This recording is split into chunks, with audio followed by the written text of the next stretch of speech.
Hospital आया तो मैं 2 पैर और 2 हाथों के साथ था, बट जा रहा सिर्फ 1 पैर के साथ था।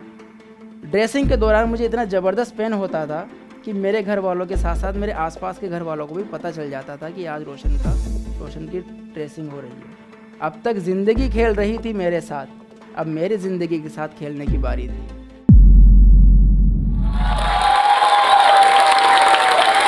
नमस्कार साथियों, शेक्सपियर साहब ने अपने एक प्ले में कहा है कि ज़िंदगी एक रंगमंच की तरह है। ऊपर वाले के द्वारा मिले हुए हमें किरदारों को बखूबी निभाना है और एक दिन चले जाना है। ज़िंदगी के बारे में खूबसूरत बात मैं भी आपको बताना चाहता हूँ कि आप जो सोच के रखते हो ज़िंदगी के लिए, आप जो प्लान बनाते हो ज़िंदगी के लिए, ज़िंदगी उससे कई बेहतर प्लान बनाती है आपके लिए। और मैं आपको एक बात और कहना चाहता हूँ कि लाइफ में जो कुछ भी होता है वो अच्छे के लिए होता है। और मेरी एक स्टोरी मैं आपके साथ शेयर करूँगा और इस स्टोरी के अंत तक आप सभी को मेरी इस बात पर यकीन हो जाएगा कि वास्तव में लाइफ में जो कुछ भी घटित होता है वो कहीं ना कहीं हमारे अच्छे के लिए होता है। तो मैं मेरी स्टोरी शुरू करता हूँ। मेरी कहानी शुरू होती है बचपन से। बचपन जैसा कि सभी का नटखट भरा शरारतों सा होता है, मेरा भी कुछ वैसा ही था। एक दिन छत पर बैठा हुआ था और नीले कलर की एक पतंग मेरे सामने से जा रही थी। पतंगबाजी का मुझे बड़ा शौक़ था और मकर संक्रांति का दौर था। नीले कलर की एक पतंग मेरे सामने से जा रही थी। वो पतंग लेने के लिए मैं छत पर दौड़ा गया और छत के ऊपर पड़ा बांस का डंडा मैंने उठाया, बट मेरी बदकिस्मती ये थी कि वो बांस का डंडा छोटा पड़ गया। वो पतंग निकल ना जाए उसी हड़बड़ी में मैंने वहीं छत पर पड़े सरिये को उठा लिया। जैसे ही मैंने सरिया उठाया, मेरी बदकिस्मती फिर से आप देखिए कि मेरे घर के पास से जा रही 36 केवी वोल्ट की हाई टेंशन लाइन से उस सरिये ने अर्थिंग बना ली। जैसे ही अर्थिंग बनाई मैं बेहोश हो गया था। जब मुझे होश आया तब डॉक्टर्स की निगरानी में था और पूरे 2 दिन तक डॉक्टर्स ने मेरे जले हुए हाथों में खून का दौरा फिर से शुरू होने का वेट किया, पर ऐसा नहीं हो पाया। मेरी जान बचाने के लिए मजबूरी में डॉक्टर्स ने मेरे दोनों हाथ और एक पैर काट दिया, पर तब भी वो श्योर नहीं थे कि मैं बच जाऊंगा। वो ये भी नहीं कह रहे थे कि ये इस कंडीशन में आ सकेगा कि हम इसकी सर्जरी कर सकें। बट मुझे डिस्चार्ज दिया गया। हॉस्पिटल आया तो मैं 2 पैर और 2 हाथों के साथ था, बट जा रहा सिर्फ 1 पैर के साथ था। 6 महीने तक मेरी सर्जरी हुई, वो ड्रेसिंग हुई घर पर ड्रेसिंग के दौरान मुझे इतना ज़बरदस्त पेन होता था कि मेरे घर वालों के साथ साथ मेरे आसपास के घर वालों को भी पता चल जाता था कि आज रोशन की ड्रेसिंग हो रही है। खैर 6 महीने बाद में जो हुआ वो किसी चमत्कार से कम नहीं था। मैं अपने परिवारजनों के बदौलत और कंपाउंडर की मेहनत की बदौलत में बिल्कुल ठीक हो पाया, फिजिकली मैं फिट हो पाया। ये लाइफ का मेरे सामने पहला चैलेंज था। इसके बाद में जो कुछ हुआ वो इस तरह से हुआ कि अब तक सिर्फ मेरे शरीर के घाव भरे थे। ज़िंदगी की चुनौतियाँ अभी बाकी थी। अब तक ज़िंदगी खेल रही थी मेरे साथ, अब मेरी ज़िंदगी के साथ खेलने की बारी थी।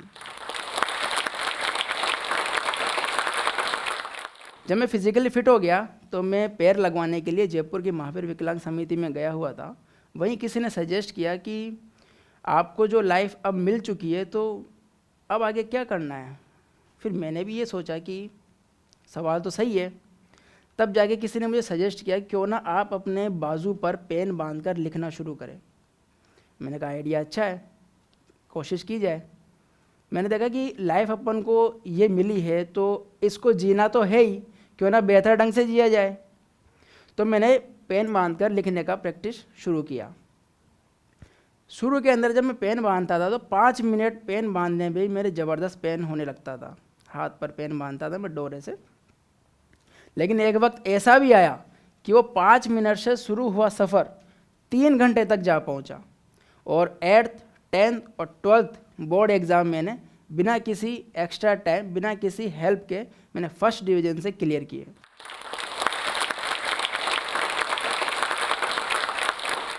इसी तरह से मैंने अपनी ग्रेजुएशन कंप्लीट की। पढ़ाई पूरी होने के बाद जो सबसे पहला ख्याल अपने माइंड में आता है वो रहता है करियर को लेकर कि अब अपन को क्या करना है, क्योंकि पढ़ाई कंप्लीट हो चुकी है। तो मेरे सामने सवाल आया कि अब अपन क्या करें। तब मैंने सोचा कि क्यों ना अपन गवर्नमेंट जॉब का जो रास्ता है वो अपनाते हैं, क्योंकि सभी के माइंड में मैक्सिमम स्टार्टिंग में यही आता है गवर्नमेंट जॉब, और फिजिकल हैंडीकैप पर्सन के लिए गवर्नमेंट जॉब बेस्ट मानी जाती है, बेस्ट स्कोप माना जाता है। बट जब मैंने इस रास्ते पर काम करना शुरू किया, मैंने तैयारियां शुरू की गवर्नमेंट जॉब की, तब मुझे पता चला कि अकॉर्डिंग टू गवर्नमेंट रूल्स मैं गवर्नमेंट जॉब के लिए शारीरिक रूप से सक्षम नहीं हूँ। ये चैलेंज फिर से मेरे सामने आ गया लाइफ का, लेकिन फिर भी मैं हारा नहीं, रुका नहीं। मैं आप सभी को बता दूं, मेरे दोनों हाथ नहीं है और एक पैर नहीं है, उसके बावजूद भी मैं मेरे इसी हाथ से लिख भी सकता हूँ, कंप्यूटर भी चला सकता हूँ, ऑफिस में होने वाले सारे काम मैं कर सकता हूँ। तो मैंने सोचा चलो अपन ये सब कर सकते हैं तो क्यों ना अपन प्राइवेट जॉब का रास्ता अपनाएं। लेकिन वो भी मैं नहीं कर पाया। उसका रीज़न ये था कि मैं ऑफिस के तो सारे काम कर सकता था, बट कुछ पर्सनल काम जो मेरे खुद के थे वो मैं नहीं कर पा रहा था। आप यकीन नहीं मानोगे, मैंने अपने नेचर्स कॉल को भी 2 नहीं 3 नहीं 4 से 5 घंटों तक कंट्रोल करने में खुद को सक्षम बनाया है, ताकि मुझे किसी और की मदद ना लेनी पड़े। उस दौरान मुझे इलेक्ट्रॉनिक्स हैंड्स की ज़रूरत बहुत ज़्यादा महसूस होने लगी।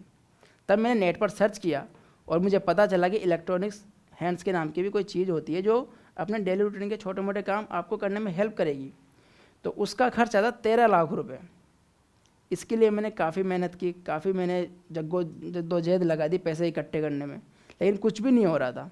तब जाके मुझे एक इंसान मिला जिसका नाम था डॉक्टर राजेंद्र कुमार सेन, जिनका हमारे जयपुर के अंदर NGO है गुलशन चैरिटेबल ट्रस्ट के नाम से। उन्होंने अपने ट्रस्ट के बिहाफ पर मेरे को 13 लाख रुपए डोनेट करके और वो हाथ लगवाए। तब उनके बदौलत मेरे जीवन में ये खुशी मुझे मिल सकी। अब हाथ मेरे लग चुके थे, ग्रेजुएशन में कर चुका था, लेकिन सवाल वही का वही बना हुआ था करियर को लेके कि क्या किया जाए, क्योंकि मुझे ये तो समझ आ गया था कि यूं बैठे नहीं रहना, कुछ ना कुछ तो करना है लाइफ के अंदर। तो मैंने सोचा कि दूसरों के अधीन काम होकर करने से बढ़िया है क्यों ना अपने आप को इस काबिल बनाया जाए कि दूसरों को काबिल बनने में मदद मिल सके। इसके लिए मैंने मेरा खुद का प्राइवेट इंस्टीट्यूट ओपन किया है, जिसमें हम टैली वगैरह सिखाते हैं और अपने स्तर पर पूरी कोशिश करते हैं कि जो भी बच्चा हमारे पास में कोचिंग करने आए वो बेरोज़गार ना जाए, उसे कोई ना कोई हम रोज़गार दे सके। ये सफ़र मेरा भी शुरू हुआ है, यकीनन ये बहुत आगे तक जाएगा, ये मेरा विश्वास है। दोस्तों, मैं आपसे एक बात ये कहना चाहता हूँ कि ज़िंदगी उसी के साथ खेलती है जो अच्छा खिलाड़ी होता है। मैदान में हारा हुआ इंसान तो फिर भी खड़ा हो सकता है, पर मन से हारा हुआ इंसान कभी नहीं उठ सकता। ये बात आप ध्यान रखिएगा। और एक बात और बताऊँ मैं आपको कि समय चाहे जितना बुरा हो, हमें ये लगता है कि आज हमारे साथ में ये ठीक नहीं हो रहा। जो मैंने बात आपको स्टार्टिंग में कही थी कि जो होता है वो अच्छे के लिए होता है, वो मैंने इसलिए कहा कि हाँ, हो सकता है कि प्रेजेंट टाइम में आपके साथ कुछ गलत हो रहा हो और आपको लग रहा है कि यार ये मेरे साथ बहुत ज़्यादा बुरा चल रहा है, मेरा बहुत ख़राब टाइम चल रहा है, लेकिन वो एक इंडिकेशन होता है कि आपका अच्छा समय आने वाला है। और आप यकीन मानिए, मैं आपको एक छोटा सा उदाहरण देता हूँ। सपोज़ कीजिए कि कोई आपका फ्रेंड बोलता है कि यार फला कंपनी खुली है, चलो उसके अंदर इन्वेस्ट कर दो, उसके अंदर इन्वेस्ट कर दो, बट किसी रीज़न वजह से आप नहीं कर पाते हो। फिर आपको पता चलता है 2 महीने बाद कि वो कंपनी फ्रॉड निकली, और उसके बाद में आपको ये लगता है 2 महीने बाद, चलो यार अच्छा हुआ मैंने उस टाइम पर इन्वेस्ट नहीं किया, तो आपको ये पता चल जाता कि जो हुआ मेरे साथ वो अच्छे के लिए हुआ है। और अंत में ये चीज़ मैं आपसे कहना चाहूँगा कि 1000 दुखों से लड़ा हूँ मैं, देख जिंदगी तेरे सामने मजबूत खड़ा हूँ मैं। 1000 दुखों से लड़ा हूँ मैं, देख जिंदगी तेरे सामने मजबूत खड़ा हूँ मैं। तू लगा तुझमें जितना जोर है, तू लगा तुझमें जितना दम है, मेरे सर के ऊपर मेरी माँ का हाथ, ये क्या कोई खुदा से कम है। दोस्तों, मेरे दोनों हाथ नहीं थे, दोनों हाथ नहीं है, एक पैर नहीं है, फिर भी मैंने लिखना सीखा। मैक्सिमम लोग एक बार लिखना सीखते हैं, मैं 3 बार लिखना सीखा। पहले जब हाथ है तब मैंने लिखना सीखा, फिर मेरे हाथ कट गए, उसके बाद में बाजू से लिखना सीखा, फिर मैंने इलेक्ट्रॉनिक्स हैंड से लिखना सीखा। मैंने 3 बार सीखा यार। और उसके बाद में चलना सीखा 2 बार। ठीक है, मैं ये कहता हूँ कि चुनौतियाँ आएगी आपकी लाइफ के अंदर, और चुनौतियाँ आती इसलिए है, वो कोई आपकी दुश्मन नहीं होती है, वो एक बूस्टर की तरह होती है। वो आपको जगाने आती है कि तू ये नहीं है जो तू अभी कर रहा है, तू अपनी ज़िंदगी जो जी रहा है उससे बेहतर ढंग से अपनी ज़िंदगी और जी सकता है। तो दोस्तों, चुनौतियों को आने दो, उनका सामना करो। जब आप उनका सामना करोगे तो वो आपसे नजरें नहीं चुराएगी, आपके मित्र बन जाएगी। इस वीडियो के बारे में अपनी राय नीचे कमेंट सेक्शन में हमें बताएं और अपने दोस्तों के साथ ये वीडियो शेयर करना ना भूलें।